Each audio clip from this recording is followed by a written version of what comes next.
अगर आपको काम करने में, मेहनत करने में शर्म आती है, तो अभी आप ये वीडियो छोड़कर जा सकते हैं, क्योंकि ये वीडियो तो सिर्फ उन्हीं लोगों के लिए है जो मेहनत करने पर भरोसा करते हैं। आज जो मैं आपको इस वीडियो में बताने वाला हूँ, इसे आप गांव या शहर से शुरू कर सकते हो और बहुत ही कम खर्चे में इसे आप शुरू कर सकते हो। लेकिन कमाई बहुत ज़बरदस्त होने वाली है। और अगर आपको जल्दबाजी है, तो अभी आप ये वीडियो छोड़कर जा सकते हो। लेकिन अगर आपको अच्छे से समझना है, तो वीडियो को पूरे फोकस के साथ और पूरा देखिए, तभी आप हर एक चीज को अच्छे से समझ पाओगे। तो चलिए वीडियो को शुरू करते हैं।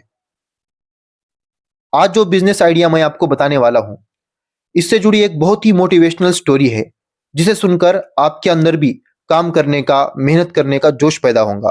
ये कहानी है एक रमेश नाम के लड़के की, जो कि पढ़ाई में बहुत कमजोर था। 12वीं परीक्षा पास करने के बाद उसने ये तय किया कि मैं अब शहर जाऊंगा, वहां जाकर नौकरी करूंगा।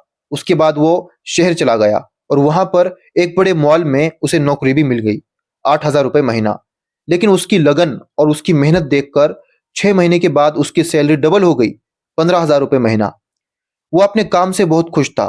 फिर अचानक उसके माँ बाप उसकी शादी तय करते हैं। शादी होने के बाद वो अपने माँ बाप और अपने बीवी को लेकर वापस शहर आ जाता है। बढ़ती महंगाई की वजह से रमेश बहुत परेशान था, क्योंकि उसकी सैलरी 15,000 रुपये महीना थी और ऊपर से महंगाई और घर के खर्चे। वो पैसों की बचत नहीं कर पा रहा था। अब उसके दिमाग में बिजनेस करने का आइडिया आया, लेकिन क्या बिजनेस किया जाए। वो अपने आसपास के माहौल को देखता, छोटी छोटी दुकानों को देखता कि वो कितना पैसा कमाते हैं। कुछ दिन ये सब देखने के बाद उसने तय कर लिया कि मुझे एक बिजनेस करना है। लेकिन उसने तय किया कि जब तक मैं इस बिजनेस में अच्छे से सफल ना हो जाऊं, तब तक मैं मेरी नौकरी नहीं छोड़ूंगा। उसके नौकरी का टाइम था सुबह 11 बजे से लेकर रात 7 बजे तक।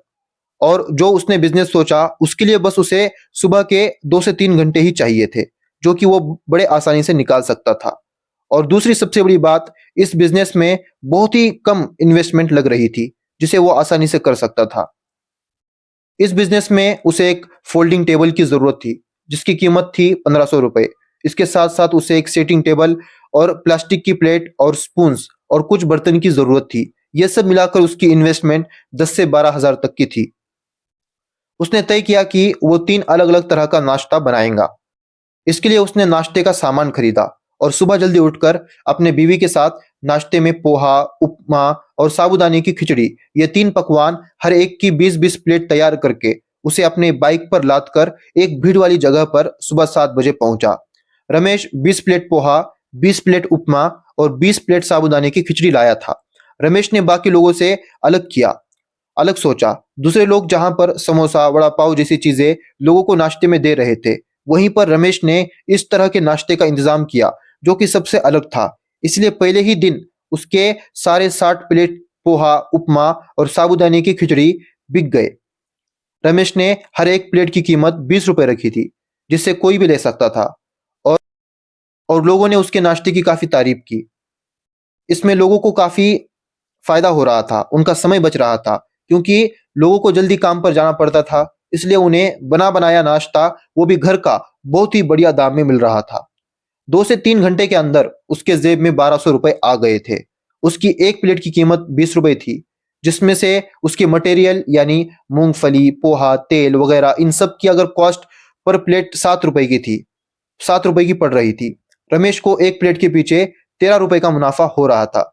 इस हिसाब से उसे 60 प्लेट के पीछे 780 रुपए का मुनाफा हो रहा था। सिर्फ 2 से 3 घंटे में ही उसे इतना अच्छा मुनाफा हो रहा था। इसी तरह वो रोज सुबह सुबह अपने साथ नाश्ता लेकर आता और उसे बेच देता। धीरे धीरे उसे समझ में आ गया कि उसका बिजनेस अच्छा चल रहा है, इसलिए उसने अपनी नौकरी को छोड़ दिया और अपने छोटे भाई को साथ में लेकर वो ये बिजनेस करने लगा। लगभग साल होते होते रमेश के पास अच्छे खासे पैसे जमा हो गए। उन्होंने पास में भीड़ भाड़ वाली जगह पर एक दुकान खरीदी, जिससे उनका बिजनेस और भी बढ़ने लगा। कुछ साल के बाद रमेश की दुकान की सेल 10 लाख रुपए महीना हो गई।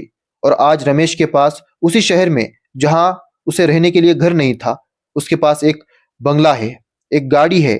उसने एक बंगला खरीदा, एक गाड़ी खरीदी, और आज उसका परिवार एक बहुत ही अच्छी जिंदगी जी रहा है। अगर रमेश ने शर्म की होती, तो शायद आज उसकी जिंदगी ऐसी ना होती, आज उसकी लाइफस्टाइल ऐसी ना होती। तो अगर आपको भी कोई बिजनेस करना है, तो सबसे पहले तो अपने अंदर के शर्म को खत्म कीजिए, शर्म करना छोड़ दीजिए। तो इसी तरह आप भी अपने आसपास के माहौल को देखकर, लोगों की डिमांड को देखकर बिजनेस शुरू कर सकते हो और अच्छा खासा पैसा कमा सकते हो।